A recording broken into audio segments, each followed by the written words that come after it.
L'Ukraine ne peut pas gagner la guerre et l'Union européenne devrait chercher à obtenir un cessez-le-feu entre Kiev et Moscou.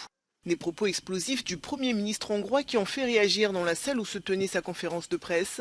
Quelques minutes après avoir commencé, l'événement qui se déroulait au Parlement européen a été interrompu par un individu qui a jeté de faux billets de banque sur le Premier ministre en le traitant de traître avant d'être expulsé de la salle.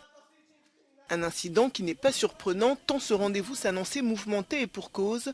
Depuis que son pays assure la présidence du Conseil de l'Union européenne, Viktor Orban n'hésite pas à afficher et revendiquer ses différences avec les autres dirigeants de l'UE. Principal sujet de friction, la guerre en Ukraine. Début juillet, le dirigeant hongrois s'était rendu à Kiev, Moscou et Pékin dans le cadre de ce qu'il a appelé une mission de paix, ce qui a provoqué un tollé à Bruxelles. Those who think what we are doing as European Union is good and strategically right, let's support the Ukrainians. Don't who disagree with that, like Hungary, we don't. That belongs to the national government. Lors de cette conférence de presse, le Premier ministre hongrois a également affiché sa proximité avec Donald Trump et promis d'ouvrir des bouteilles de champagne en cas de victoire du candidat républicain à la présidentielle du 5 novembre. Autre sujet de tension avec Bruxelles, la politique migratoire de l'UE. Le dirigeant hongrois ne cesse d'exprimer son refus d'accueillir des migrants et a même menacé de les envoyer en bus jusqu'à Bruxelles.